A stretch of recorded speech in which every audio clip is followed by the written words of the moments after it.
क्या आपको पता है मेंटली स्ट्रांग होना किसे कहते हैं? 1914 में थॉमस एल्वा एडिसन की फैक्ट्री पूरी तरह जल के बर्बाद हो गई। आग इतनी बुरी तरह लगी थी कि कुछ भी नहीं बचा। उन्हें 23 मिलियन US$ का नुकसान हुआ था और एक प्रोटोटाइप जिस पर वो सालों से काम कर रहे थे वो भी जलकर बर्बाद हो गया। इस पूरी सिचुएशन को जानने के बाद थॉमस एल्वा एडिसन ने जिस तरीके से रिएक्ट किया उसे कहते हैं मेंटल टफनेस। पता है उन्होंने क्या कहा? उन्होंने कहा, थैंक गॉड अभी तक मैं जितनी भी मिस्टेक्स कर रहा था वो सारी जलकर खत्म हो गई हैं। अच्छा है, अब मैं एक फ्रेश शुरुआत कर पाऊंगा। एक मेंटली टफ इंसान की ये बहुत बड़ी क्वालिटी होती है कि वो बुरे से बुरे वक्त में भी अपने आप को संभालना जानता है और एक पॉजिटिव अप्रोच रखता है। पर फैक्ट तो यह है कि शुरुआत से ही कोई भी मेंटली स्ट्रांग नहीं होता। जैसे अच्छी डाइट और रेगुलर एक्सरसाइज आपको फिजिकली स्ट्रांग बना देती है, वैसे ही कुछ हैबिट्स होती हैं जो एक मेंटली वीक इंसान को भी मेंटली स्ट्रांग बना देती हैं। और आज इस वीडियो में हम मेंटली स्ट्रांग लोगों की कुछ हैबिट्स के बारे में बात करने वाले हैं। So let's start. पहली हैबिट है एम्ब्रेसिंग चेंज। ईगल इकलौता ऐसा पक्षी होता है जो 70 साल की उम्र तक जिंदा रह सकता है।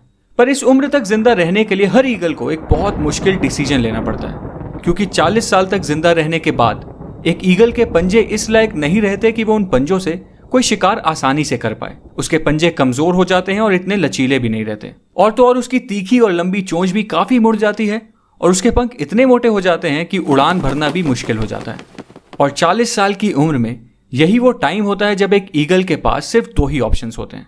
पहला, या तो वो इसी तरह मर जाए, दूसरा कि वो एक बहुत ही पेनफुल से चेंज के प्रोसेस को एक्सेप्ट कर ले। एक ईगल की जिंदगी में ये प्रोसेस 150 दिन का होता है और इस प्रोसेस के लिए उस ईगल को किसी पहाड़ की चोटी पर जाकर बैठ जाना होता है और वहां उसे अपनी चोंच को तब तक किसी पत्थर पे मारते रहना होता है जब तक उसकी चोंच निकलकर नीचे ना गिर जाए।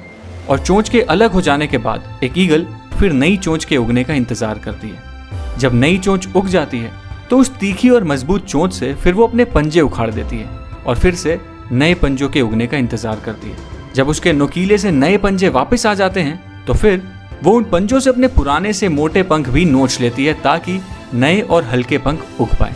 और फाइनली इन बेहद दर्द भरे 150 दिनों के बाद एक ईगल अपनी नई जिंदगी की एक नई उड़ान भरती है एंड अपनी जिंदगी के बचे हुए 30 साल जीना शुरू करती है। मतलब सर्वाइवल के लिए और जिंदगी को जीने के लिए एक दर्द भरे चेंज को एक्सेप्ट करना ही पड़ता है। और याद रखो, जब बारिश होती है ना तो सारे पक्षी बचने का कोई ना कोई ठिकाना ढूंढते हैं, पर इकलौता ईगल ऐसा पक्षी होता है जो बारिश से बचने की कोशिश करने के बजाय बादलों के ऊपर उड़ने की औकात रखता है। इसलिए एक मेंटली स्ट्रांग इंसान भी हर मुश्किल चेंज को एम्ब्रेस करता है और उसे एक्सेप्ट करके उस चेन से गुजर कर खुद को मजबूत बनाता है, चेन से घबराता नहीं है। दूसरी हैबिट है एस्टैब्लिशिंग बाउंड्रीज।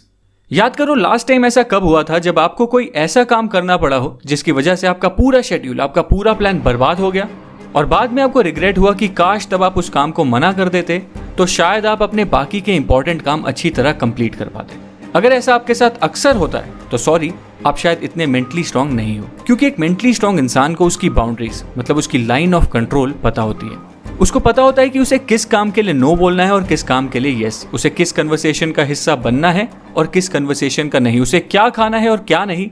एक मेंटली स्ट्रांग इंसान को यह सब बहुत अच्छी तरह पता होता है। मतलब एक मेंटली स्ट्रांग इंसान बहुत ज्यादा सेलेक्टिव होता है। अब तीसरी हैबिट है the power of sacrifice. Human psychology को समझने वाले लोग ये अच्छी तरह जानते हैं कि sacrifice builds resilience, resilience builds strength, strength builds power and power builds purpose. इस चीज का एक परफेक्ट एग्जांपल है विराट कोहली। 2017 में मैंने एक आर्टिकल पढ़ा जिसमें लिखा था कि विराट कोहली कितने बड़े फूडी थे और उन्हें मटन रोल, बटर चिकन और छोले भटूरे जैसी डिशेस कितनी ज्यादा पसंद थी। पर आज उनकी डाइट कुछ ऐसी है कि बटर चिकन और मटन रोल तो छोड़ो, वो अपनी कॉफी में चीनी तक नहीं पीते। डिसिप्लिन और सैक्रिफाइस उनकी लाइफ का एक मेजर एलिमेंट है।